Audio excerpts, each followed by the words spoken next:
All right, this may look familiar, but we just did a clean out. We're still getting a little bit of sediment built up in here, so we have a small drip again. So they okayed for me. I'm going to get rid of these spacers and put a new wash drainer in. So we're gonna go ahead and get that because I think that's old and not catching it, and they're just, I think these are getting corroded inside. So what we're gonna do is remove those. We're gonna put a spool piece, move this over, and have a nice protection before it. And I know before some of you say, I know there's not a valve there. Unfortunately, I couldn't find something smaller, and there's no way to rebuild it without putting a whole new unit to put one in, but we do have a shut off there, so we should be good. It's on domestic, so we have multiple shut offs. We got another one there, but I know someone might comment on that, but I made notes. Not much I can do. I can't force people to spend thousands of dollars. So I got the water off there. I got a bracket here, but I'm actually going to move this brace so I can pull these two long bolts out. And then once I get these out, I'll put this back to help support. We have a support right there and right up there. It's in the concrete. But first I'm going to try to see if I can't get this plug out. It's pretty rusted in. This plug, you can see, is pretty nasty. But we're going to try. We'll give it a shot.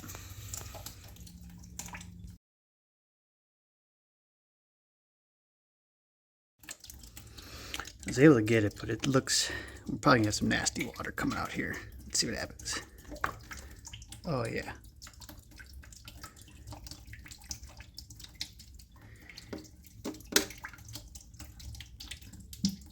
It's gonna be full of gunk.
Okay, at this point I got all the bolts loose on this side and here.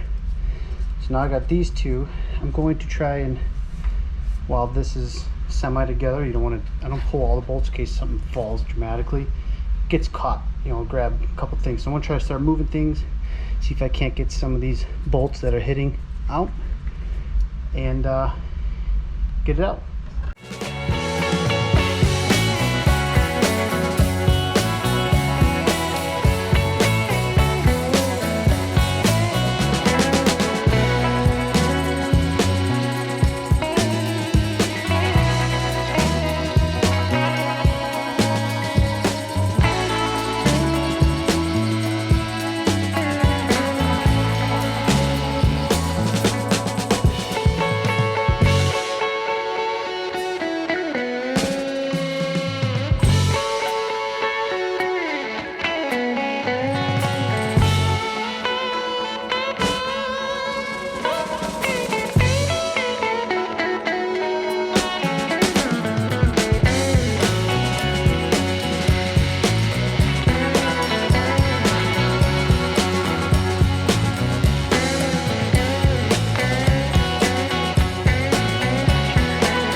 Okay, so Took a little bit, but we got it off.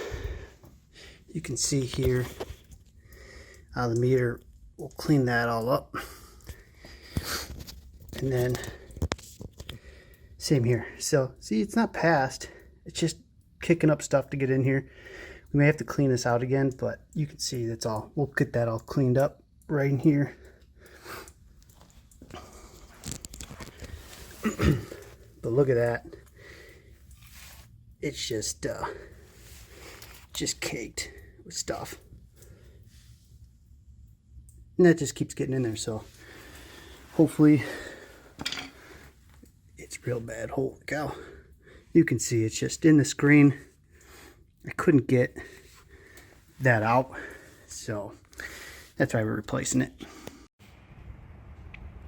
As I went outside, I realized I didn't show, this is the downside after the wash strainer, so you can get a good look of what was going on in there and why we were getting so much debris in our backflow. So obviously that wash strainer is not catching anything. So what's cool is, what I'm going to use is I have our local supplier cuts spool pieces.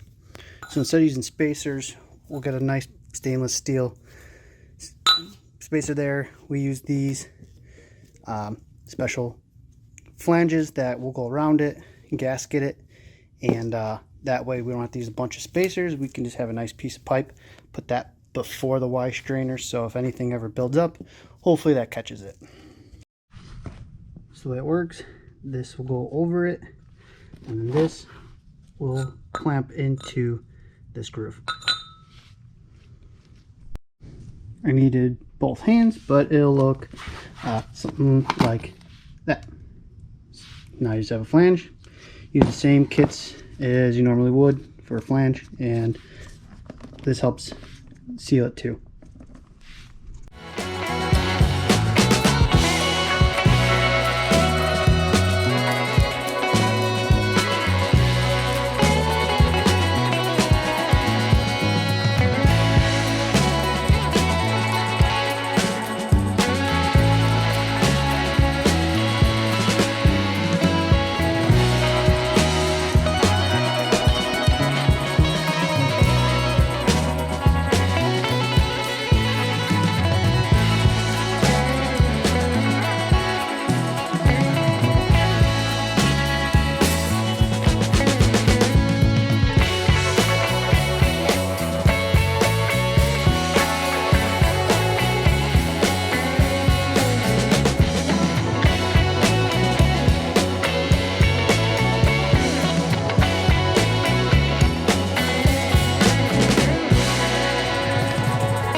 Alright, we are in.